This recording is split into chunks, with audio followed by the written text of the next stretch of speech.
నమస్తే, welcome to Disha TV.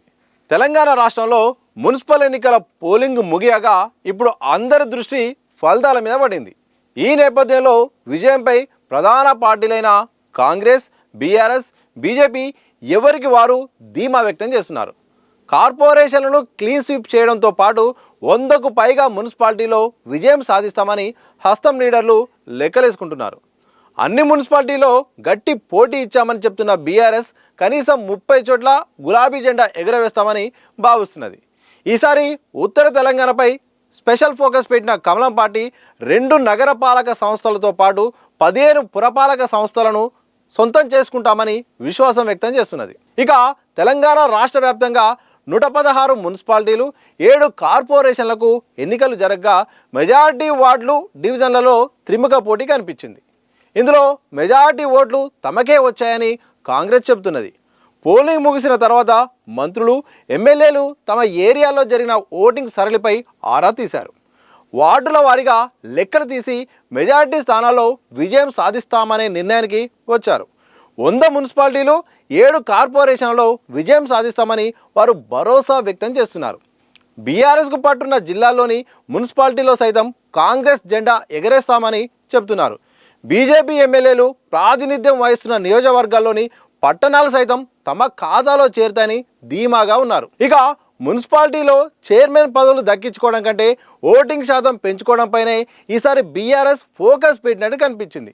అందులో భాగంగా ఏకగ్రీవాలు కాకుండా తమ పార్టీకి చెందిన బలమైన అభ్యర్థులను బరిలో దించింది. దీంతో మెజార్టీ పట్టణాల్లో బీఆర్ఎస్ అభ్యర్థులు బలమైన పోటీ ఇచ్చారు. కొందరైతే అధికార పార్టీకి ధీటుగా పోల్ మేనేజ్మెంట్ చేశారు. దీంతో దాదాపు 30 మున్సిపాలిటీలో గులాబీ జెండా ఎగరేస్తామని ఆ పార్టీ లీడర్లు ఒక అంచనాకు వచ్చారు. మరోవైపు మున్సిపల్ ఎన్నికలకు ఈసారి బీఆర్ఎస్ సీరియస్గా తీసుకున్నది.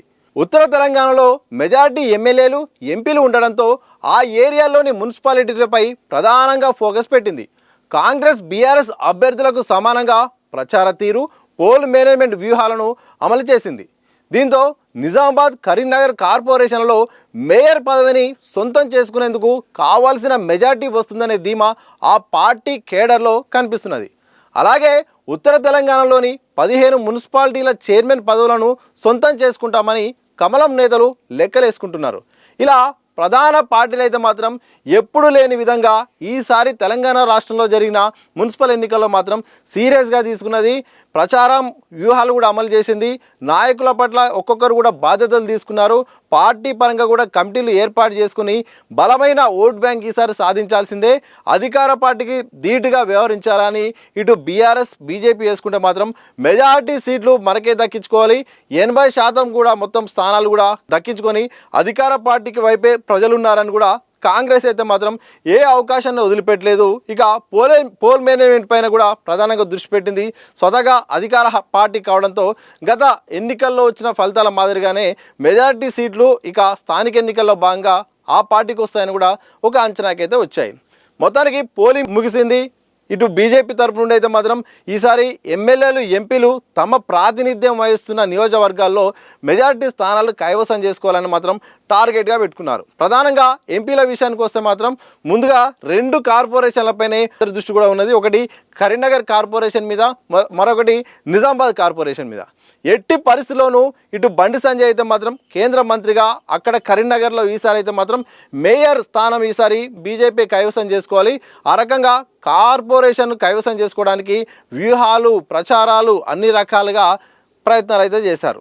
ఇక నిజామాబాద్లో అయితే మాత్రం ఎంపీ ధర్మపురి అరవింద్ అయితే మాత్రం చివరిసారి కొన్ని సమస్యల కారణంగా, కొన్ని తప్పుల కారణంగా మిస్ అయింది.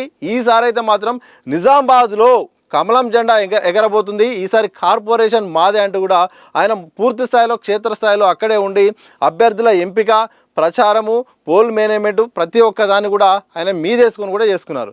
ఇక మహబూబ్నగర్, మెదక్, ఆదిలాబాద్ పైన కూడా మెజార్టీ స్థానాలు దక్కించుకునేలాగా పెద్ద నేతలు కూడా వచ్చి అక్కడికి ప్రచారం చేశారు. ఆ రకంగా మొత్తానికైతే మాత్రం ఇటు బీజేపీ వ్యూహాలు కూడా ఫలిస్తాయి. గతంతో పోలిస్తే మెజార్టీ స్థానాలు ఈసారి మేము కైవసం చేసుకుంటాము, ఓట్ బ్యాంక్ కూడా సాధిస్తామని కూడా ఇటు లీడర్లలో, క్యాడర్లలో చాలా స్పష్టంగా తెలిసిపోతుంది. బీఆర్ఎస్ విషయానికి వస్తే మాత్రం ఈసారి ఇక ఓటు బ్యాంక్ మీద ప్రధానంగా వాళ్ళు ఫోకస్ పెట్టినట్టు తెలిసింది. గతంలో అధికారంలో ఉన్న కారణంగా మెజారిటీ సిట్టింగ్ స్థానాలు కూడా వాళ్ళే ఉన్నాయి. కానీ ఈసారి 3 పార్టీల మధ్య పోటీ జరుగుతున్న సందర్భంలో ఓట్లు చీలే అవకాశం ఉన్న నేపథ్యంలో ప్రధానంగా ఎవరైతే ఉంటారో పోటీలో ఉంటారో అక్కడ పూర్తి స్థాయిలో ఫోకస్ పెట్టింది. అధికార పార్టీకి ధీటుగా కొన్ని ప్రాంతాల్లో బీజేపీకి ధీటుగా అభ్యర్థులను పెట్టి పోల్ మేనేజ్మెంట్లో కూడా సక్సెస్ అయినట్టు వార్తలు వస్తున్నాయి. అయితే ఓటింగ్ శాతం పైన ఎక్కువ దృష్టి పెట్టి ఓటింగ్లో మొత్తానికి ప్రధాన ప్రతిపక్ష పార్టీగా మా వైపే ప్రజలు ఉన్నారన్న ఒక మెసేజ్ను ప్రజల్లోకి వెళ్ళే విధంగా అయితే మాత్రం బీఆర్ఎస్ ఫోకస్ పెట్టినట్టు తెలుస్తోంది.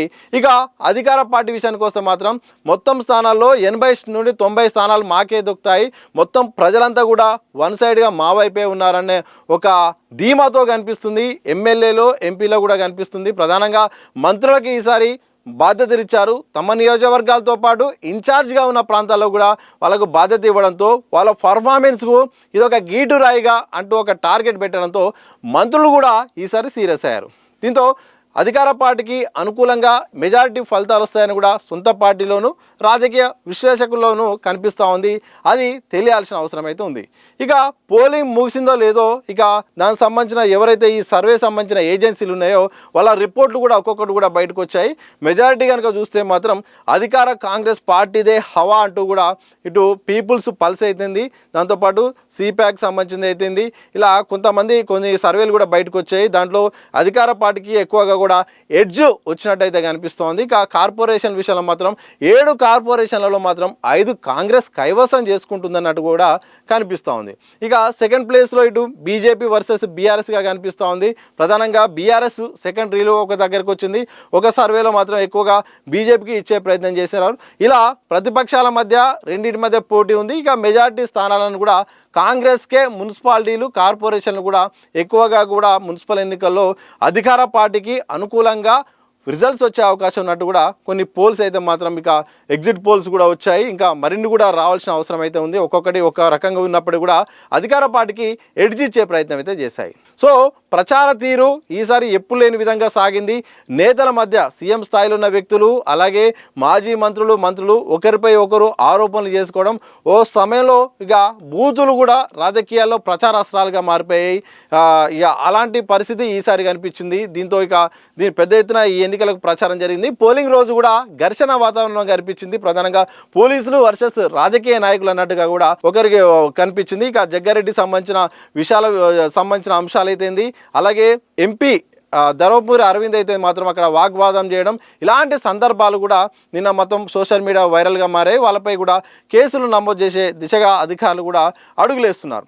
ఏదేమైనప్పటికీ తెలంగాణ రాష్ట్రంలో మొత్తానికి మున్సిపల్ ఎన్నికల పర్వం అయితే ముగిసింది. ఇక అందరూ కూడా ఫలితాల కోసం ఎదురు చూస్తున్నారు. శుక్రవారం రోజు ఇక ఫలితాలు వచ్చే అవకాశం ఉంది. ఏ పార్టీకి ప్రజలు స్వీకారం కట్టబోతున్నారో, ఎవరిని అభ్యర్థులు గెలిపించబోతున్నారో దీన్ని బట్టి రాజకీయ పార్టీల గుర్తులతో జరిగే ఎన్నికల కారణంగా అందరి దృష్టి కూడా ఆధారపడింది. మరి 13వ తారీఖు జరుగుతున్న ఎన్నికలపై ఇటైతే మాత్రం ఒక రకంగా మాదే ఈసారి మేమే గెలిచాము, ప్రజలు మా వైపే ఉన్నారు, ఓటర్లు మాకే పట్టం కట్టారని కూడా ఏ పార్టీ ఆ పార్టీ ధీమా వ్యక్తం చేస్తుంది. చూడాలి మరి స్వతంత్ర అభ్యర్థులు ఎంతవరకు ప్రభావం చూపుతారు, ఎంఐఎం పార్టీ ఏ మేరకు ఈసారి సత్తా చాటబోతుంది, ఎవరి విజయావకాశాలకు అనుకూలంగా వ్యతిరేకంగా ఉండబోతుంది అనే ఫలితాలు తెలియాలంటే మాత్రం 13వ తారీఖు జరగబోతున్న ఎన్నికల ఫలితాలను బట్టి అయితే మాత్రం మున్సిపల్ పరిస్థితి అలాగే అభ్యర్థుల భవిష్యత్తు కూడా ఆధారపడి ఉంటుంది.